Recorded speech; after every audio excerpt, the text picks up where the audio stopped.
everyone, and welcome back to another edition of the GNAT-TV News Project Summer Edition. I'm Griff McClellan.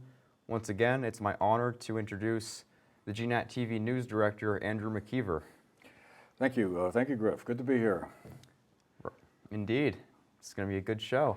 The last one. Hard to believe. Hard to believe the summer went by so quickly. It sure did. All right, well, anyhow, as we all know by now, the recent Vermont state primary took place, and we have some results for you. Starting with the U.S. Senate, Peter Welch won pretty convincingly with receiving 87.4% of the vote, according to the New York Times. For Vermont Governor, Phil Scott gets reelected with receiving almost 70% of the overall vote. For the U.S. House, Becca Balint won at 60%, followed somewhat closely by Molly Gray with approximately 37% of the vote. For Lieutenant Governor, we have David Zuckerman narrowly defeating Kitty Toll by a very small margin. We also have Bennington County Sheriff James Gully Jr. winning at nearly 44%. There are many more elections we could discuss. Those are some of the most important ones. Andrew, what is your biggest takeaway from this recent primary, and which of these races was most surprising to you? Well, I don't know if there were any major surprises. I suppose the one that was most closely watched was the one for the U.S. Congress, where Senator Becca Balint went up against Lieutenant Governor Molly Gray. Back earlier this year, I think Molly Gray would have been considered the odds-on favorite. She had better name recognition and seemed to be a new, fresh face. But I guess what surprised me is the margin of victory for Senator Balint. She won by, she got 61,000 votes to Molly Gray's 37,000 or so, 60 to 36% margin. That was, I think if you had said that was going to be the result 2 months ago, you would have been people would have been shocked. But it turns out that poll that was so controversial that the University of New Hampshire came out with a couple of weeks ago turned out to be pretty correct. So I don't know. That was kind of surprising. I think Balint goes into the general election very much as a prohibitive favorite. She would be the first woman and the first openly LGBTQ member of Congress from Vermont. She'll be going up against Liam Madden, who won the Republican primary. And it's kind of an interesting situation there. He identified as an independent more than as a Republican, but competed in the Republican primary and initially indicated he would run as an independent, not as a Republican, but I guess has changed his mind since then. Another surprise to me was in the Republican primary for the U.S. Senate. That was the race that Peter Welch won, the Democratic nomination. Christina Nolan, who was a U.S. attorney, would have had the backing of the Republican establishment. Former Governor Jim Douglas was her campaign chairman, and yet she lost by about it was pretty narrow. About 1,500 votes roughly separated her from the winner, Gerald Malloy, who was a newcomer to state politics, a former Army officer. He apparently is a recent arrival in Vermont. He's been living here for a couple of years. But he defeated Nolan, who, again, had much higher name recognition than one would have thought. Interesting side note, Myers Marmel, who lives in Manchester, got about 5,000 votes, or about 17% of the total in that primary race. It goes to show, I think, that the Republican Party as a whole, statewide, has definitely shifted rightward, much like other Republican parties across the country seem to have. It's also interesting to see the difference in the number of ballots that were cast. Many more ballots cast in the Democratic primary races than in the Republican one, which leads me to another thought about turnout. It was interesting. 2 years ago, during the first summer of the pandemic, there were 157,000 voters that took part in the primary that August. And that was a year, of course, where mail-in balloting was made much more easy. And that was a record, that still stands as the record turnout for an August primary. That was about 35% of all eligible voters around the state. So this year we had about 26% of all eligible voters taking part, a little over 130, about 130,000 voters this year. So it's hard to compare the two because the rules were a little bit different. In 2018, it was about 26% of the voters took part. So this past primary was kind of the second best, I guess you could say, although it's hard to really compare the two. I guess it just sort of strikes me as sort of an opinion kind of thing that it's really not something to be terribly proud about, I don't think, when you have something like 26% of eligible voters taking part. I mean, that seems, you know, like not a whole lot, and it makes you wonder, well, is August a good time to have a primary? People are on vacation, or it's the summer, and people are not thinking about politics very much, I guess. But I don't know. They used to be in September, and of course they had to move it back in order to allow for votes from overseas and military personnel to take part. So I don't know. It might be worth considering moving it to another point in the year. One last race I just wanted to mention real quick: the Republican lieutenant governor race. Senator Joe Benning won that primary over Gregory Thayer, a former alderman from Rutland.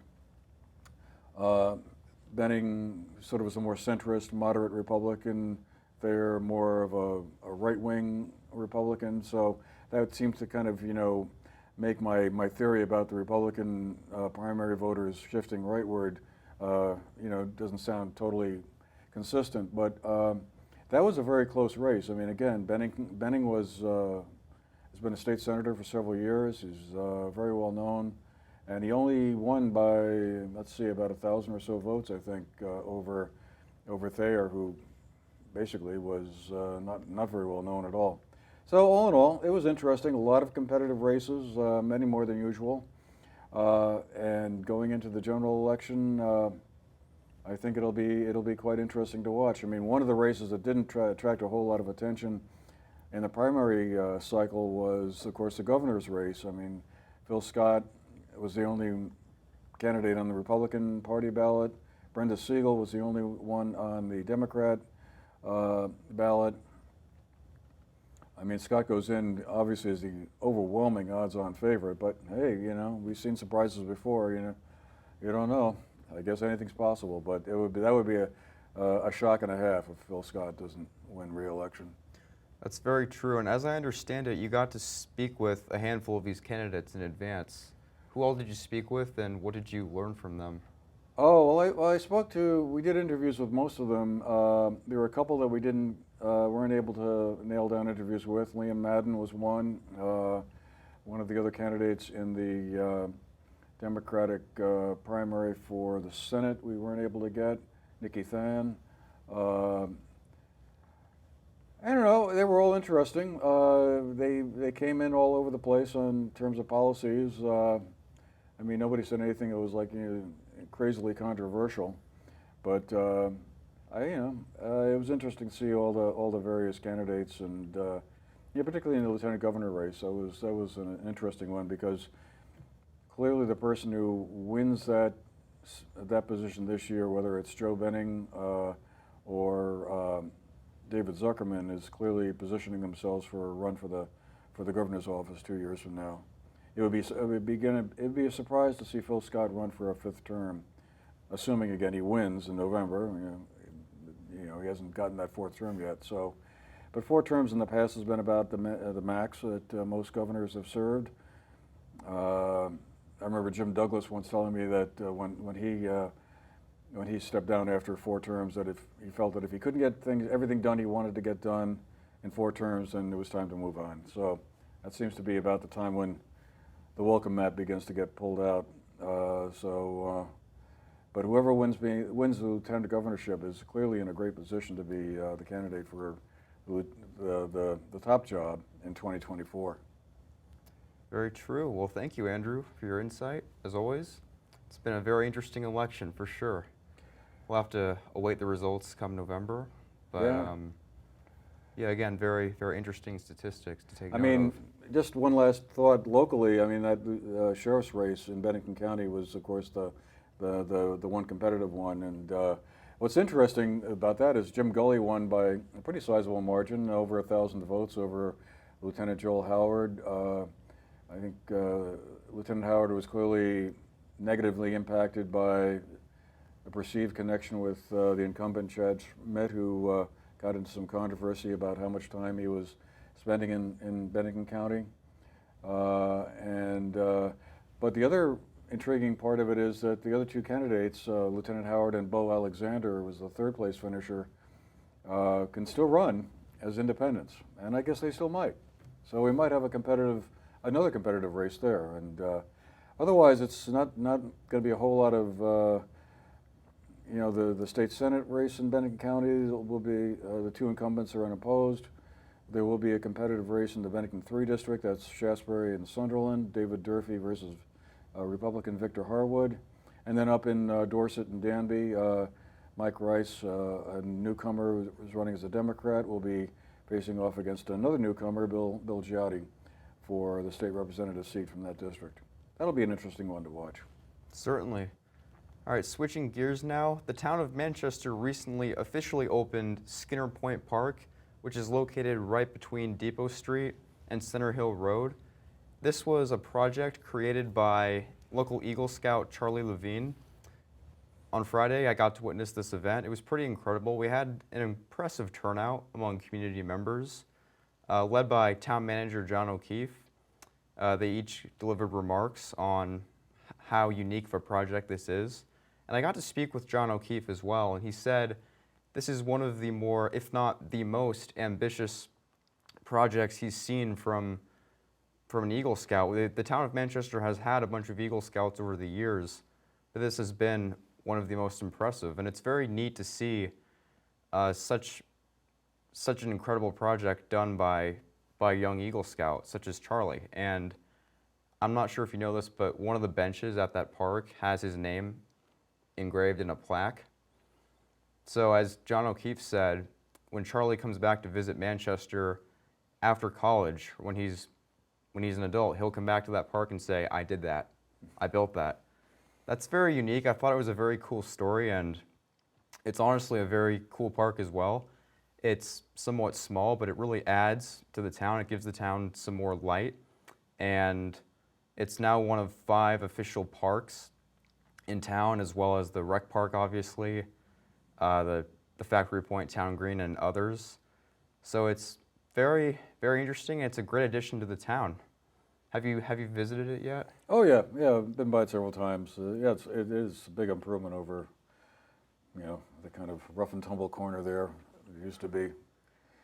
From what I heard, it used to be just a bunch of trees and honestly some garbage. I mean, I've driven by it millions of times. I never really thought twice about it, though. It was just very dirty land. No one really wanted to hang out there, but now it's completely remodeled. Yeah, well, and it's also a nice little sort of entry point for the town, and so folks coming into town will see that kind of as one of their first impressions, and it's an upgrade over what was there before. Absolutely. In other news, we've heard recently that Hollywood actor Ezra Miller, who is going to be playing the role of DC Comics superhero The Flash in an upcoming film set to be released in 2023, was recently accused of stealing liquor bottles from a Stamford home, which is a small town located in Bennington County. And according to the Manchester Journal, he was caught and identified via surveillance cameras, as well as statements from witnesses. There were numerous complaints from local residents about him, and this investigation officially began on May 1st, once the police received these complaints. And Miller was officially cited this past Sunday with felony burglary and was ordered to appear in Vermont Superior Court, Bennington Criminal Division on September 26th.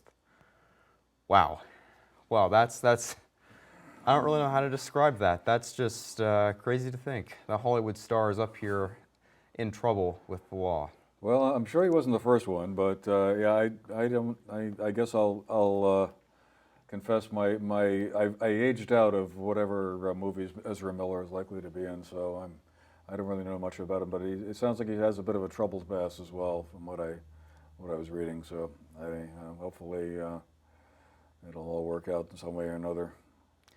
Let's hope. Anyhow, moving on to COVID cases, as we do most of the time. As of yesterday in Bennington County, there were 48 new cases reported. The 7-day average is 7 per day. So it's nothing different than what we're used to and what we've seen before, but just a friendly reminder to stay safe, be aware of this BA.5 subvariant, and if you're not already, it's kind of overdue, be vaccinated. Get your shots, not only your first 2 doses, but also remember to get your booster dose, and if you're eligible, your second booster dose as well. It's just something to keep in mind going forward. And on a similar note, monkeypox is spreading across the U.S., as we mentioned last week. There's still only 1 case reported in the state of Vermont, according to the CDC. And only 1 state has fewer cases than us. That would be Wyoming, who still has yet to report a single case. So they're the only state right now with 0 cases. Other states, such as Montana, have only 2. So there are a bunch of states that haven't reported too many, but we're near the very bottom. Well, hopefully all the medication or the vaccines or whatever for that will be made more widely available. My understanding is that that's been a bit of a problem. It almost sounds like a replay of what we kind of went through with COVID 2 years ago, where there just wasn't enough stuff on hand rapidly enough to keep it sort of contained. So hopefully they'll be able to get on that as quickly as possible. It was officially declared a public health emergency. So we obviously must stay aware, must stay educated, and do what's best to stay safe. Doesn't sound like fun. No, but we've been through it before with quarantine and COVID. Hopefully we've learned how to live in such unprecedented times and know what precautionary steps to take. One would hope. Anyhow, in other news, there are upcoming local events as always. To view these events, you can visit our site at gnat-tv.org/events. There are numerous events going on right now for the remainder of summer as well as into this upcoming fall season. Again, there will be numerous happenings at the Manchester Community Library. There will be local concerts, especially in Bennington, and farmers markets throughout many towns across Bennington County and southern Vermont, and of course, many more. So again, this is another reminder, our final reminder on this show to tell you to check out our events page. It's been remodeled and it's better than ever before, and it's where you can find it's where you can access all these incredible events. So go ahead and check it out.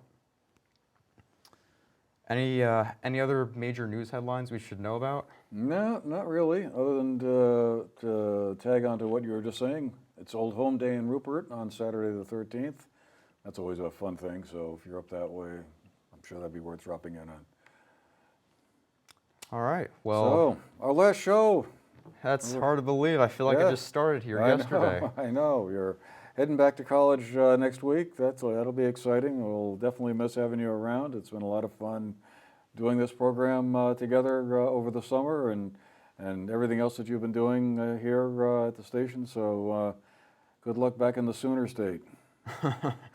Thank you. Is that the right nickname for it? That is Oklahoma's official nickname, but if you're talking about college football or basketball or any collegiate level sport, the Sooners are our big rivals. Right, that's what I We're thought. OSU Cowboys, and there's Cowgirls. Uh-oh. So yeah, the Sooners are I don't want to big get time anybody rival. upset. Okay. Well, I'm sure it'll be a lot of fun. Yes, what's not fun though is the weather, of course. It's still in the 90s and 100s, but we'll make it work and we'll go from there. I guess so. Anyway, well, thanks again for all the hard work. It's been great. Well, thank you for everything, for all the incredible opportunities this summer, for getting to co-host this show, for all the events we got to witness and cover. It's been tremendous, so thank you. All right. All right, well, thank you as always, everyone, for tuning in, especially to this final edition of the GNAT-TV News Project Summer Edition. and enjoy the rest of your summer. It's been real. Thank you all, as always. For the GNAT-TV News Project, I'm Griff McClellan. I'm Andrew McKeever, and we'll see you again at some point in the fall in a different way.